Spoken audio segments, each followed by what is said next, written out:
It's your boy KM Lucci, and we back with another one.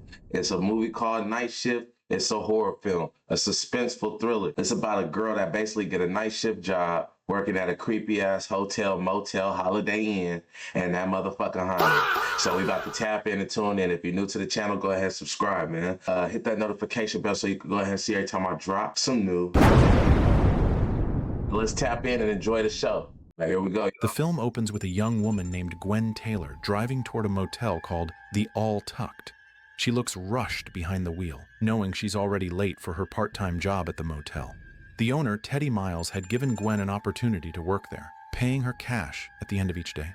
Upon arriving at the motel, Gwen quickly parks her car and hurries into the lobby.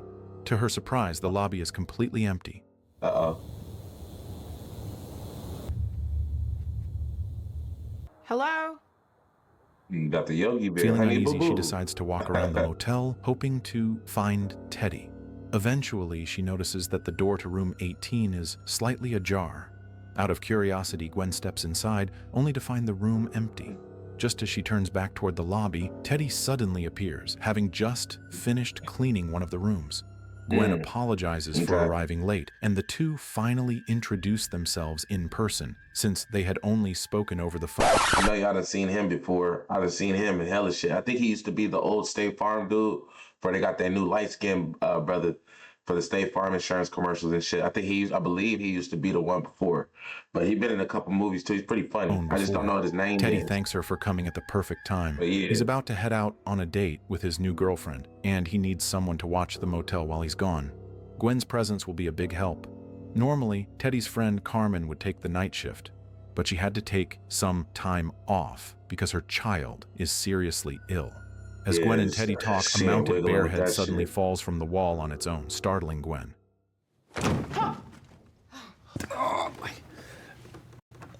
Teddy reassures her, explaining that the motel is very old and hasn't been renovated since his ancestors built it. Its age gives the place a somewhat eerie atmosphere, but Teddy insists that he's already applied for a loan to start major renovations.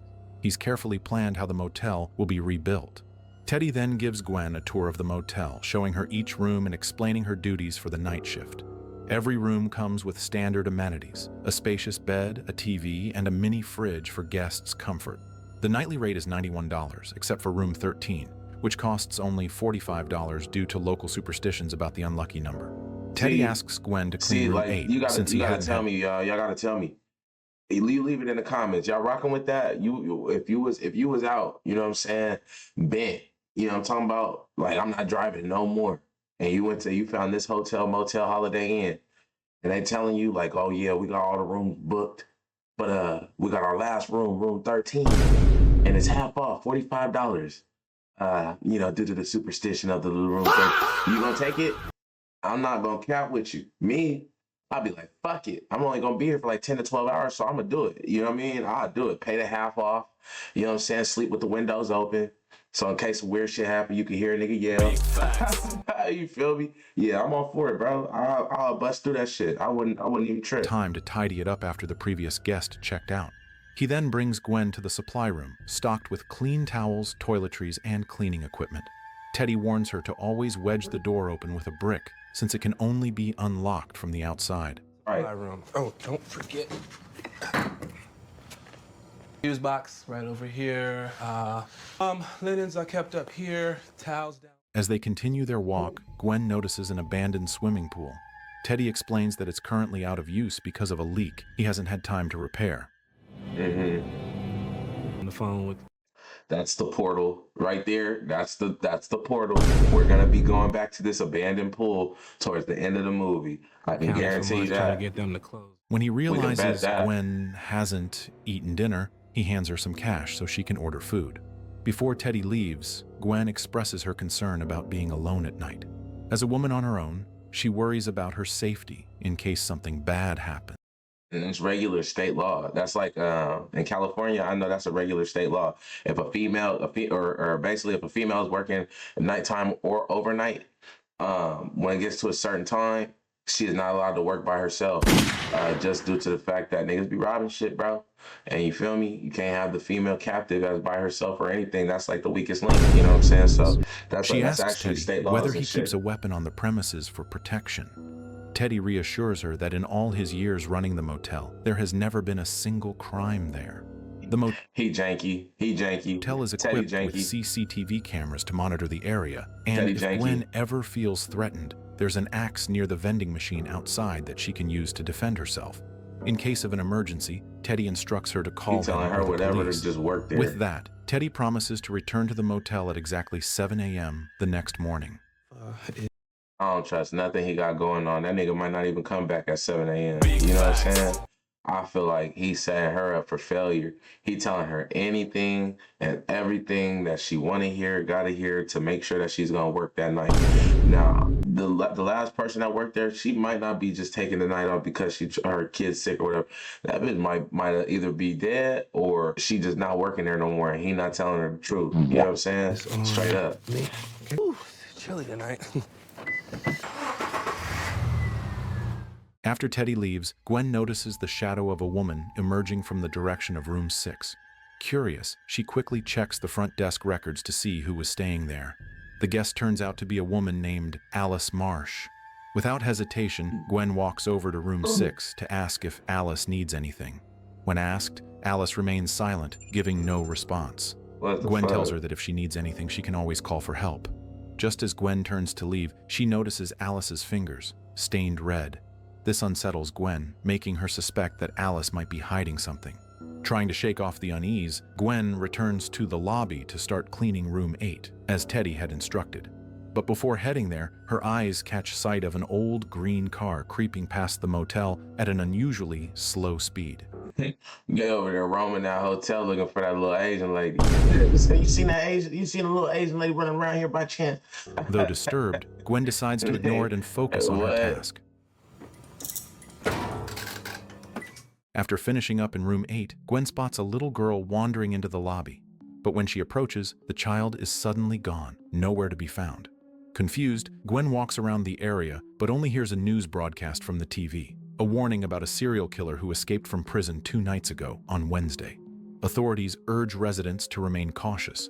Growing uneasy but also hungry, Gwen orders some food. Fussy lawn. I don't think I'm saying that correctly. Not long after, the phone at the reception desk rings. When she picks it up, there's only silence on the other end. She checks the line and sees that the call came from room 13, a The room that's half off because of the superstition. room that currently has no guest. The only occupied nigga room is Teddy room done set 6, her up, where bro. Alice is staying. All other rooms are empty. Disturbed and curious, Gwen cautiously told you makes her that. way to room 13, clutching a knife for protection. Okay. I could have told you that, pig.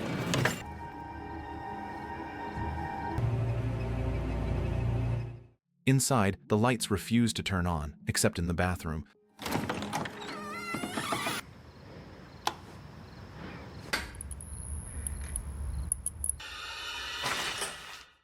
The room is otherwise empty, but the phone works fine. Just as she's about to leave, the phone in room 13 suddenly rings again. This time, the call is coming from the reception desk. Suddenly, Gwen freezes in terror as she Damn. sees the ghostly figure of a woman. That's a trip. Oh shit. She screams, Oh, her voice shit. echoing through the motel halls. The scream draws Alice out of room 6, though her Damn. purpose seems mundane. She simply needs a replacement for her broken hairdryer. I'd've Trying to quit steady right there. herself, I'd've been Gwen gone. I'm not searches even the gonna lie. storage room. Not gonna lie. That was all I needed. That's enough. You feel me? You know, that's enough. I've had it. Yeah, that's enough. I'm out of there. I'm gone. For a I'm spare. gone. She eventually Like, finds yeah. one, but as she turns to give it In to a real Alice, way. disaster strikes. I'm out Alice of there. accidentally trips over the brick used to keep the door open. The heavy door slams shut behind them. Gwen quickly realizes the terrible truth. The storage room door can only be opened from the outside. Now, both she and Alice are trapped This might be a inside. ghost. Alice begins screaming for help, but Gwen explains that no other guests are staying at the motel, only Alice herself. Just as despair begins to sink in, luck intervenes. The delivery guy arrives with the food Gwen had ordered earlier. Hearing their cries, he rushes over and helps them open the door, freeing them from the storage room. With the food finally delivered, Gwen invites Alice Marsh to join her for dinner. The two sit together and begin talking. One time, Hobby Kittredge gave me a hickey, and she, grounded me. There are bad people out there doing bad things. Yeah. Enough you talking, huh? Alice Now opens Alice up about talking. why she chose to stay. Now me, I'm not gonna forget how she first met her. She knocked on her door and that girl wasn't answering the door, and she looked a little weird and all. Fingernails all fucked up. Now she got lipstick on, powder makeup on, she got her shit done, her hair did, and she outside, got stuck in a room with this bitch. Now she chopping it up, eating with her. I don't trust her. At the Trust her. motel, it all ties back to Look at her that face. controlling What you think mother. about? Her mother forbids her from doing almost everything, from dyeing her hair to going out partying with friends. Every decision Alice makes seems to clash with her mother's wishes.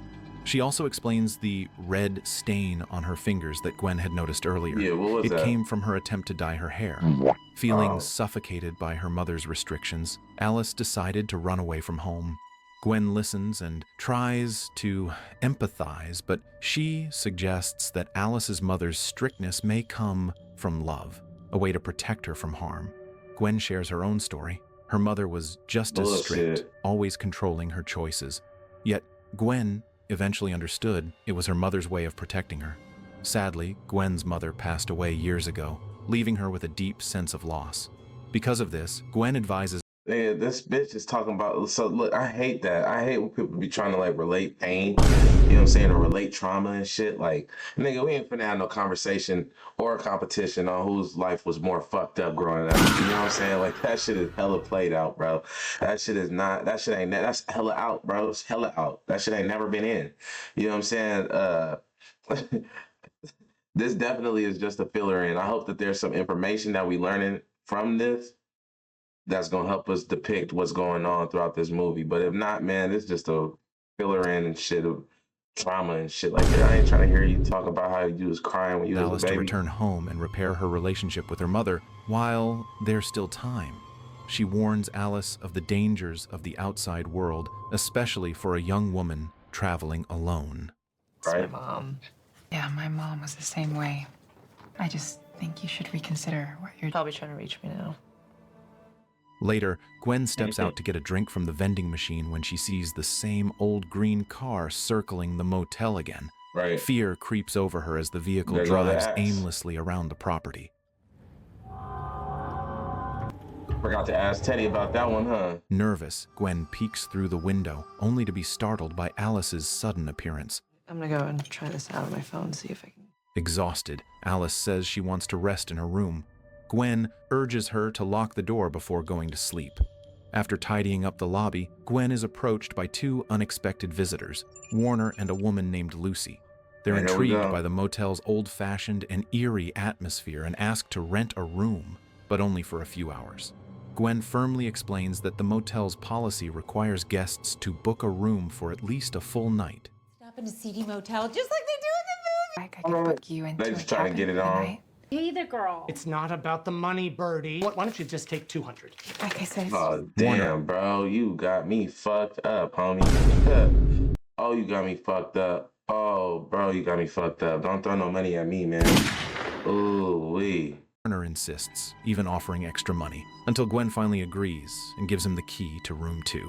Suspicious of their intentions, This nigga threw money at this bitch like T.I. threw money at Big Boy. Nigga on ATL, nigga. Yeah, smack me in my face with some goddamn money, man. You know what I'm saying? Gwen Don't throw no discreetly money. peeks inside and discovers do the that. couple engaging in rough role play.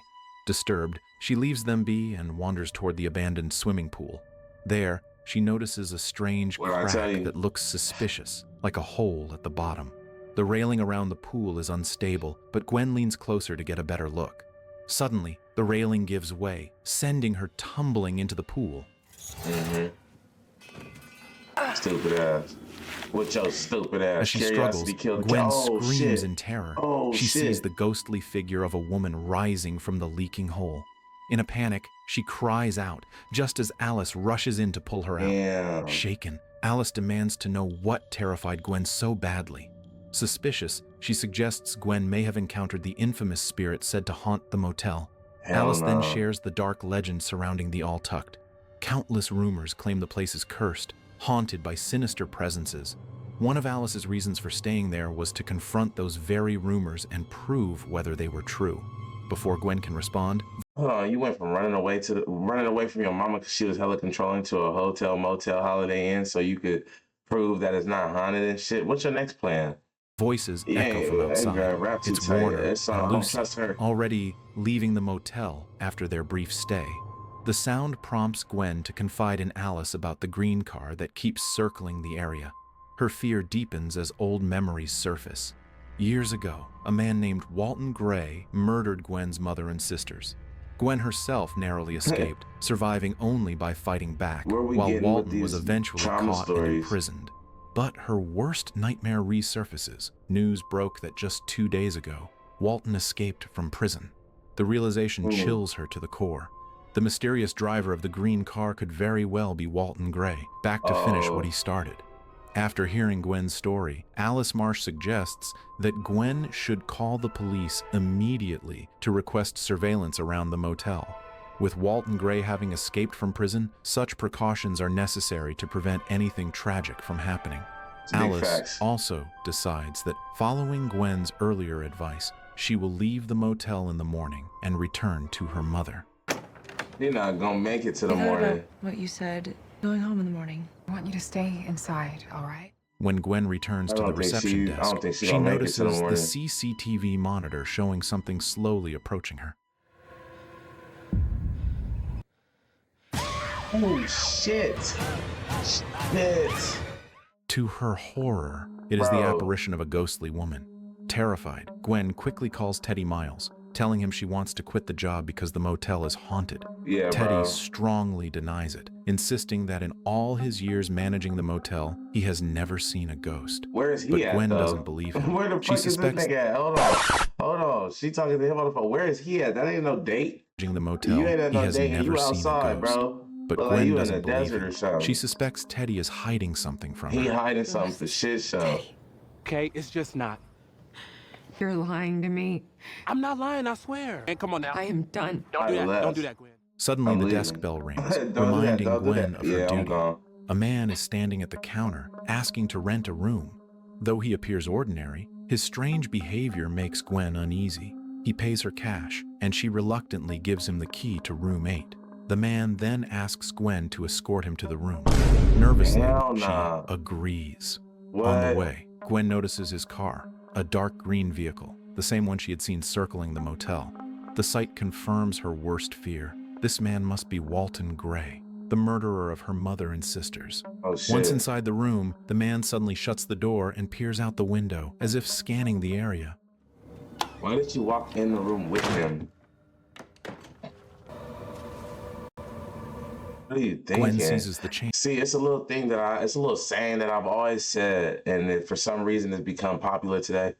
But like, make it make sense. That shit right there is the most retarded shit. Not only did you reluctantly give him a room, you reluctantly showed him where the room was. You had to give him a tour down to the room, but then you reluctantly went into the room as well. Why did you walk into the room, girl? Stop right. Okay, this is your stop. And then you'll go ahead and push your key right here. Boom. Oh, and the door opens. All right, have a good stay. And that's when you turn your ass around and walk right back to the front desk. The fuck you doing walking in the room? You don't need to. She grabs a pair of scissors you see lying the door? nearby and stabs at him before he can hurt her. Shocked, the man yells her name. It isn't Walton at all. His name is Raymond Bailey, a psychiatrist who has treated Gwen at the Ashford Psychiatric Facility for over 12 years. He reveals a horrifying truth. Gwen is not a motel employee at all. She's an escaped psychiatric patient who fled the hospital just 2 days earlier. Raymond explains that Walton Gray never existed. He was a character Gwen invented in her delusion. The even darker truth emerges. Gwen herself was responsible for the brutal murder of her own mother and sisters. For years, her mother abused her, treating her harshly while favoring her younger siblings. The constant cruelty shattered Gwen's mind, How did this plot twist come about? That's what the driving fuck? her to commit the atrocity. The ghosts Gwen believed she saw in the motel were actually the restless spirits of her slain mother and sisters. Stunned, Gwen refuses to accept this revelation. Raymond stressed. And this is just like that movie, Hide and Seek, man. I swear, ever since we did that reaction to Hide and Seek, Nigga, it's these trauma movies where these people get so traumatized that they forget the reality and create a false reality, bro, and be running with that shit. And that be the major plot twist at the end of the movie, dog. This bitch is crazy. This bitch is the crazy Says bitch. that she needs treatment to recover, and he calls the hospital to have her brought back. So But who's Gwen Teddy for real resists then? violently. In a frenzy, she murders Raymond. Hand me the scissors. Gwen. Open your fucking mouth. What? Moments later, the psychiatric your staff fucking arrive mouth. to retrieve her. Gwen That's lures them into crazy. room 8, where she viciously kills 2 of the orderlies. Oh, Sure, shit. this is the place. What The the noise fuck? draws Alice, who opens the door, only to Alice discover ain't the gonna make it. horrifying scene. Gwen immediately chases her down, catching her before she can escape, and kills her mercilessly. I told you Alice ain't gonna make it. And come to find out, Alice is actually the one that wasn't crazy.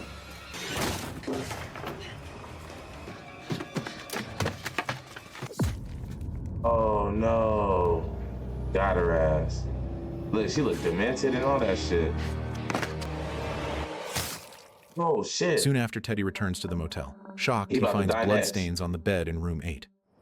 Teddy about to die next. So Teddy wasn't captain. What was Teddy doing though? Because he wasn't having on no date or nothing. Frantic, he searches for Gwen only to discover her by the pool. Unaware of what has transpired, Teddy is brutally murdered by Gwen as well. 1 year later, the all-tucked motel looks entirely different.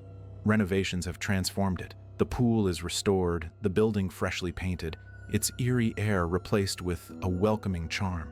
A man named Tom arrives, captivated by the motel's beauty. At the front desk, he is warmly greeted by none Wow. other than Gwen. Tom books a room, and Gwen happily offers him her favorite, room 8.